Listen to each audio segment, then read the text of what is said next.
joined by several prominent members of the congressional delegation representing various parts of Manhattan, Brooklyn, and the Bronx, all gathered with one unified voice. It's time to end Donald Trump's reckless and costly war of choice in the Middle East. Candidate Trump promised that he wasn't going to start wars, he was going to stop them. President Trump has done the exact opposite. He's gotten the country involved in this reckless war of choice, and billions of dollars are being spent to drop bombs in Iran, while Republicans are unwilling to spend a dime to make life more affordable for the American people. It's unacceptable. The cost of living in this country is way too high. America is far too expensive. Housing costs, health care costs, grocery costs are out of control. And now, as a result of Donald Trump's costly and reckless war of choice, gas prices are skyrocketing here in New York City and all across America. It's unacceptable. A 2-week ceasefire is not sufficient. We need a permanent end to Donald Trump's costly and reckless war of choice. And House Democrats are committed to bringing about that outcome. Upon our return, we will force another vote on the House floor around the War Powers Resolution that will compel the Trump administration to cease military hostilities immediately so we can all focus on the issues that we know matter to everyday Americans: driving down the high cost of living, fixing our broken healthcare system, getting ICE under control, and ensuring that we are actually improving the quality of life of everyday Americans and the people that we all proudly represent here in New York City. It's now my honor to yield to the distinguished Dean of the New York Congressional Delegation, the Chairman Emeritus of the House Judiciary Committee, the Honorable Jerry Nadler. Thank you, Mr. Leader. I want to thank Leader Jeffries for bringing us here today and for his leadership throughout this crisis of Donald Trump's making. While I welcome the 2-week ceasefire in Iran, as shaky as it may be right now, it is time for this illegal and immoral war to end completely. We have not achieved any of the ever-shifting goals laid out by the President, and we are clearly worse off now than when this conflict began. Iran is still firmly under the control of a hardline theocratic regime. It still has 970 pounds of 60% enriched uranium, enough to make 10 bombs. And remember, we wouldn't have a problem with Iranian bomb making if Donald Trump hadn't torn up President Obama's 2015 agreement, which was reliable and had inspectors at all their facilities, and under which they had a few hundred kilograms of 60% enriched uranium, which they sold to the Russians. Got it out of there. But now we have this problem because President Trump overturned the agreement that President Obama had negotiated. So they still have 970 pounds of 60% enriched uranium. They still have the ability to threaten their neighbors, including Israel. But now it also has control. Iran also has control of the Strait of Hormuz. Gas prices are through the roof, and we have lost too many innocent civilians and American service members. Meanwhile, we have a president who is completely incapable and unqualified to handle this crisis that he created. He has alienated our allies so much that they refuse to partner with us. And he issues profane rantings on social media, on Easter no less, with dangerous and morally repugnant calls for our military to commit war crimes. And he threatens that a whole civilization will die. That's a direct quote. He is putting innocent civilians and our brave men and women in uniform in danger. That's why I'm so disappointed that Republicans block Democratic efforts to end this war today. From day one, Republicans have been silent as Donald Trump launched this illegal war of aggression without approval from Congress and against the wishes of the American people. The Constitution is clear. Congress, and only Congress, has the power to declare war. But not only did Donald Trump rush into this war of choice without a plan, he also did so without any authorization. That is the original sin of this war. It is just one more step on the march toward authoritarianism that we have seen from this president, aided and abetted by Republicans in Congress. Every day that Republicans stand in the way of Democratic efforts to end this war is another day that they own the chaos, the bloodshed, and the economic volatility that has resulted. I am proud to stand with Leader Jeffries and with my Democratic colleagues to say that we will not let up. We will continue to do all we can to bring this unauthorized and unjustified war to a quick end. Thank you. Jerry. Adriano Espriella. Thank you, Leader. Thank you, Jerry. Thank you, Congressman Goldman. The American people don't want this war. They've been clear. Their concern is about pocketbook issues. Their concern, I just met with a group of bodega owners uptown Manhattan who were complaining about the high cost of items that people come on a daily basis to get and how business continues to drop.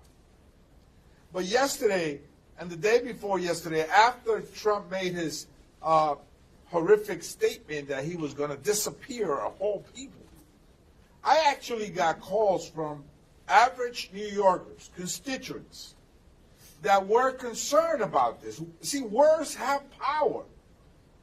And they were concerned about how they should protect themselves and their families.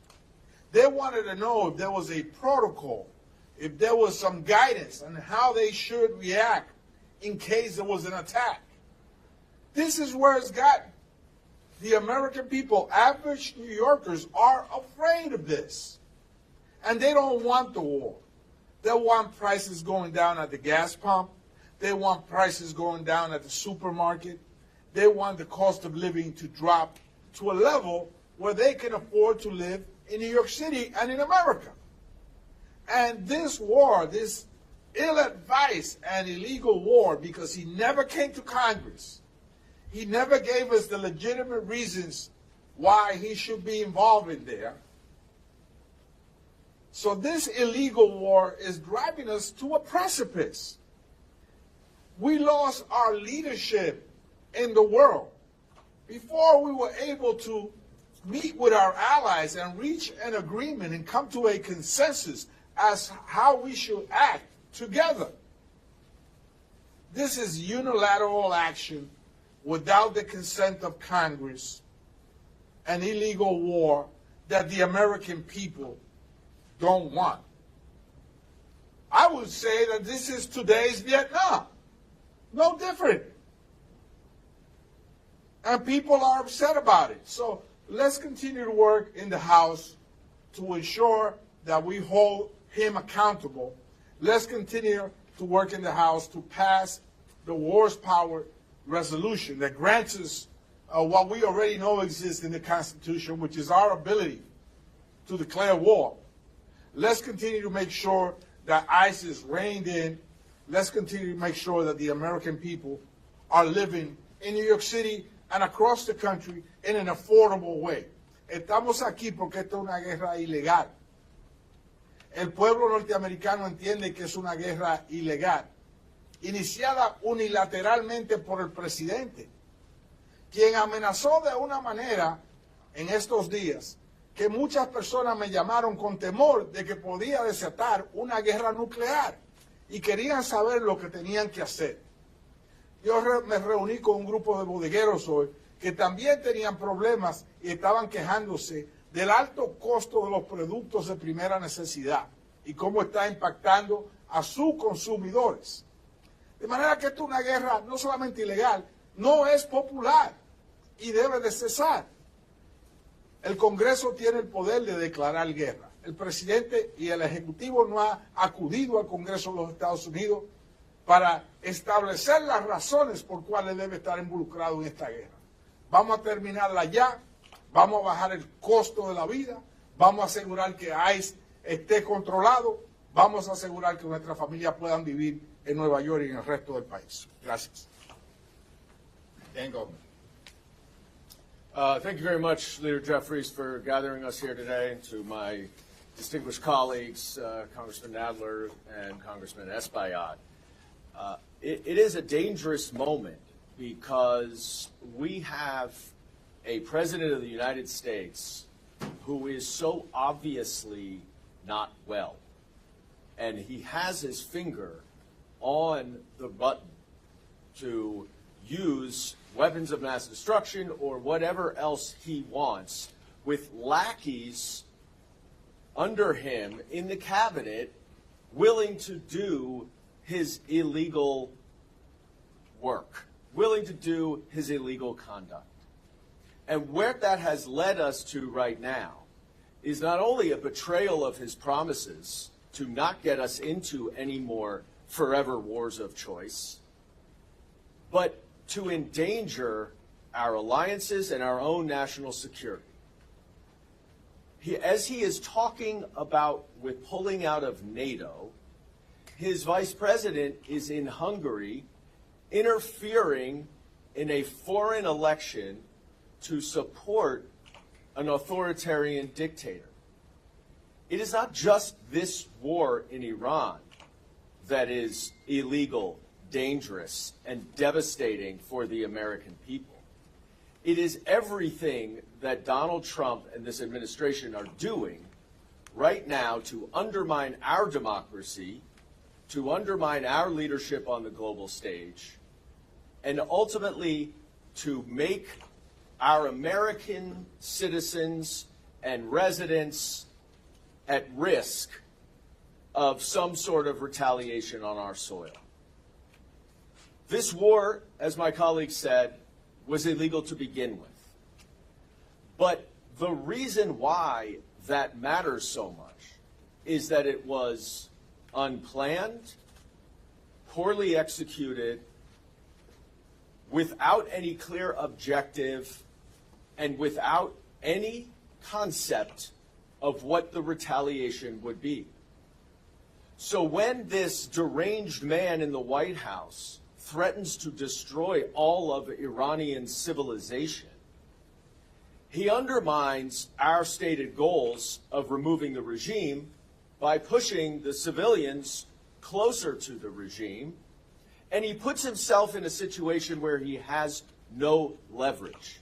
So now we are left in a quote-unquote ceasefire with no control over the state of Hormuz, with Iran understanding that it can continue to control its enriched uranium, with a potential promise of withdrawing our sanctions on Iranian oil, and our own gas prices going sky high, and our economy continuing to crater. We are in a worse position right now than we were when Donald Trump started this war of choice, and the American people are much worse off. And so next week, when we get back, we must pass the War Powers Resolution to stop this war. Donald Trump should stop it today. We should not have to do this. But we will if Donald Trump will not do it himself. Because this war cannot continue anymore.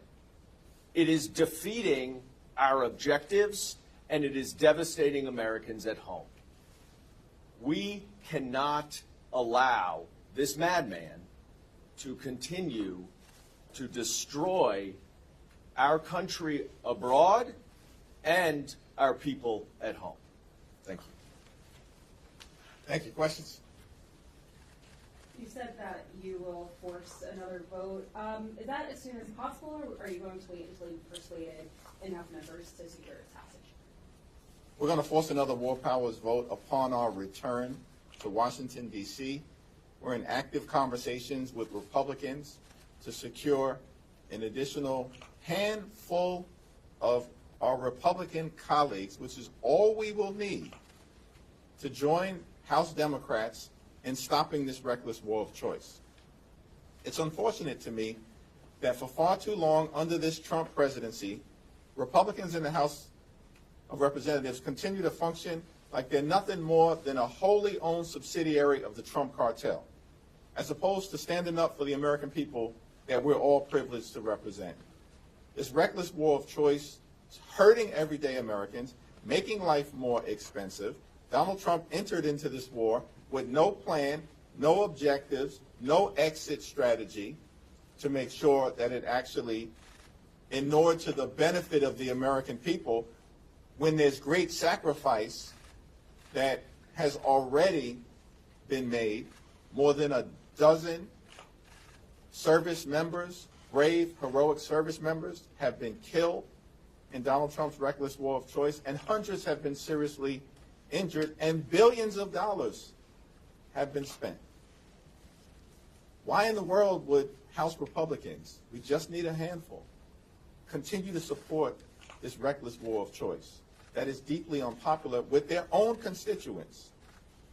And so we're prepared to force another vote upon our return to the House of Representatives.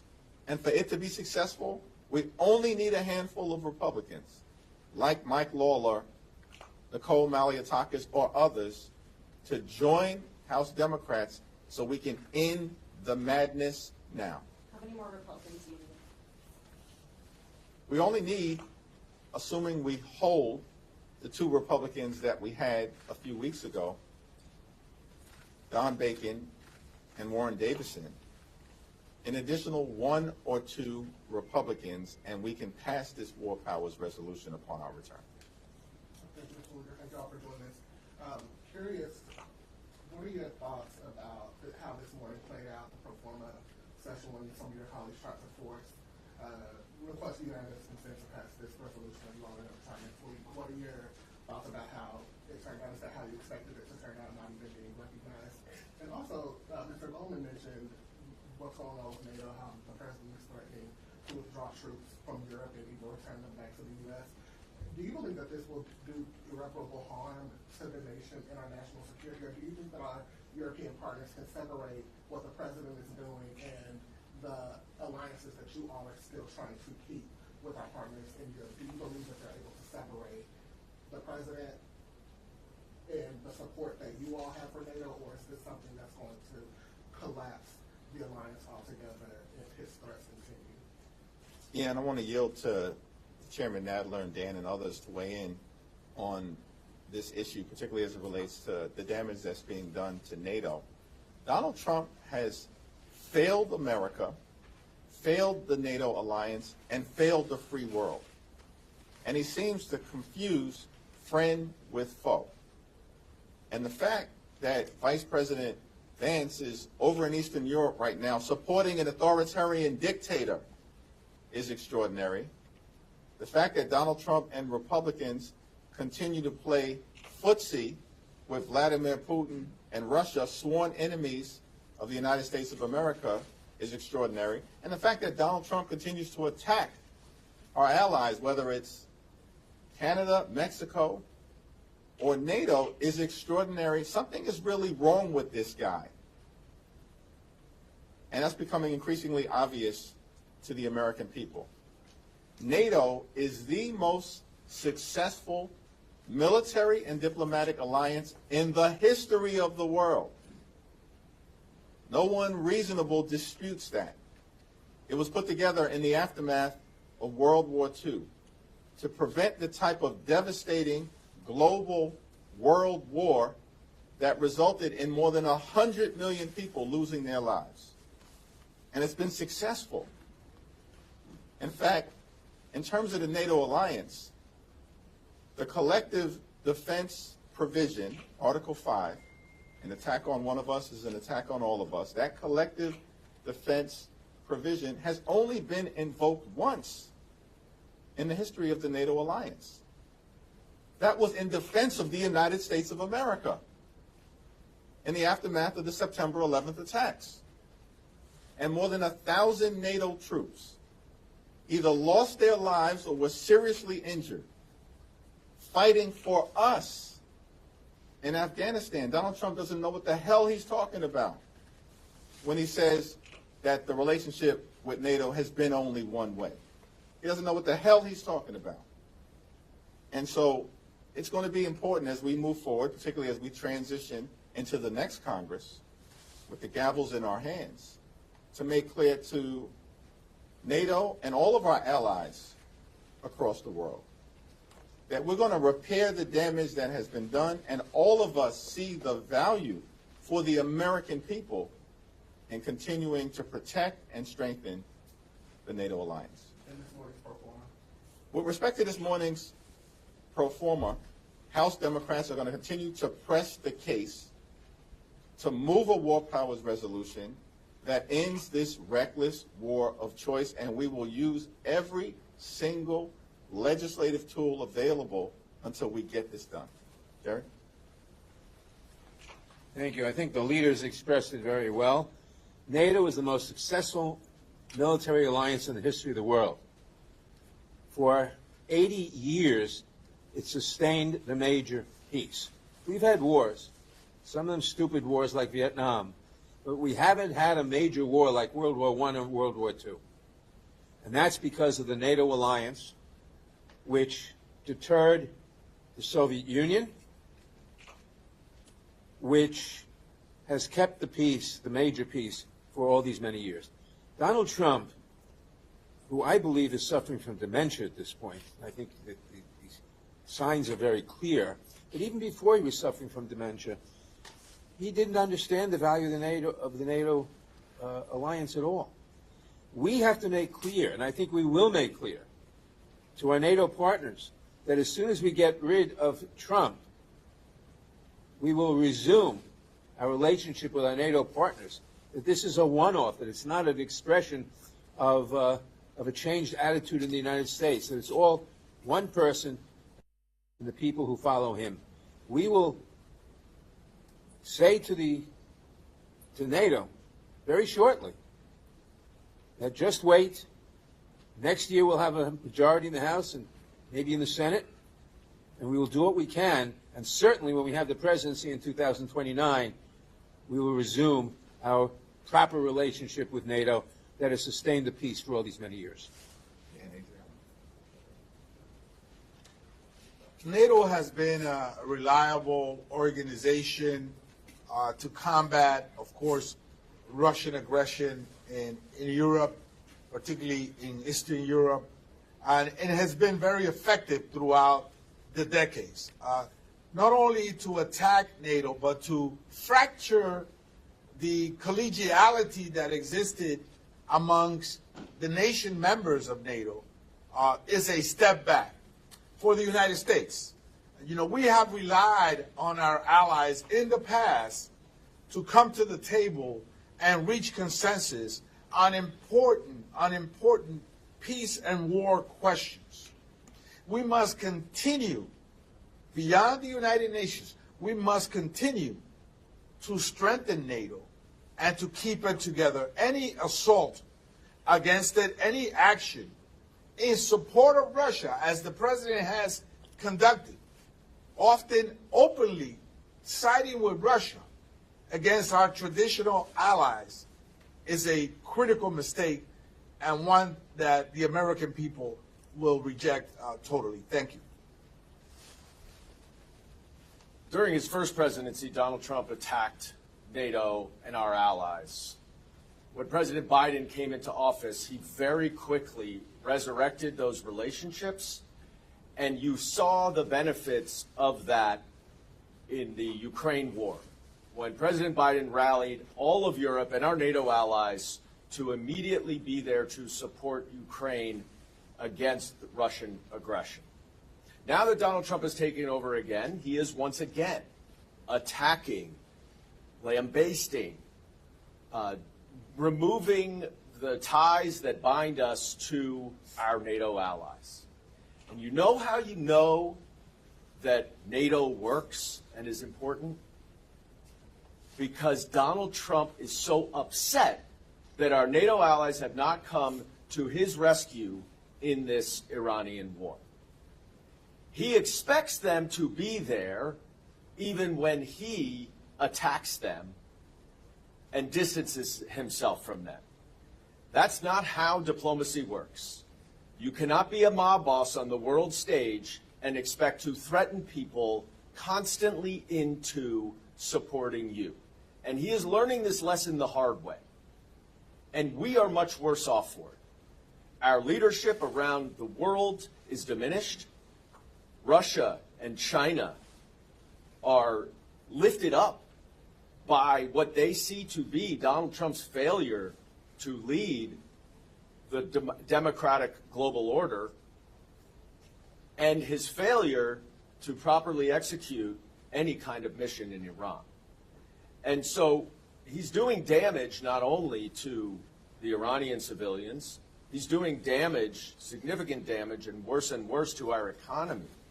But he is also damaging the United States on the world stage, and he's jeopardizing our national security. And that's the key to remember, is that our national security is at greater risk today from some kind of terrorist attack or other attack, in part because Donald Trump has moved so many terrorism investigators to his immigration dragnet, but also because he has invoked the anger and ire of not only Iran, but all of our enemies around the world. And that is why his actions are so dangerous, and that we need all of us to stand up. We are standing up against it. But the Republicans in Congress have an obligation and a duty to stand up for their country over their party. They are failing that. They will pay the price at the ballot box in November. But I just hope that it's not too late. One last question?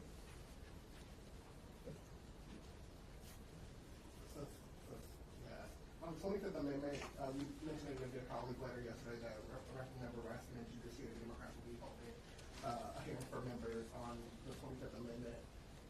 Where do you stand on this issue, and are you confident that you'll be able to continue to raise the concerns that you all have about the cost of living and healthcare and all of these other issues, while also raising the alarm about, the president's fitness for office? And you've been resistant to discuss talking about impeachment with the president. The threshold for the 25th Amendment is higher than impeachment. Why now do you think that this is a discussion that the caucus should be having, given that you've been resistant to talk about impeaching the president while you all are in the minority? Well, we'll have a conversation led by Jamie Raskin and Jerry Nadler, Dan Goldman and Judiciary Committee Democrats tomorrow about Trump administration accountability. We have a responsibility as a separate and co-equal branch of government to defend the American people. And we want to be able to do it in an informed way. I don't want to get out ahead of that discussion, but we've also been very clear. House Democrats are going to focus on making life more affordable for the American people, addressing the cost of living crisis that exists in a country where life has become more expensive as a direct result of failed Republican policies, including the Trump tariffs, which has increased costs by thousands of dollars per year on New Yorkers and everyday Americans. And now we have this reckless war of choice in the Middle East, where the Trump administration spending billions of dollars to drop bombs in Iran, but won't spend a dime to make health care more affordable for the American people. That's unacceptable. And House Democrats are going to fight for a different path forward, a more affordable path forward for the American people. Thank you.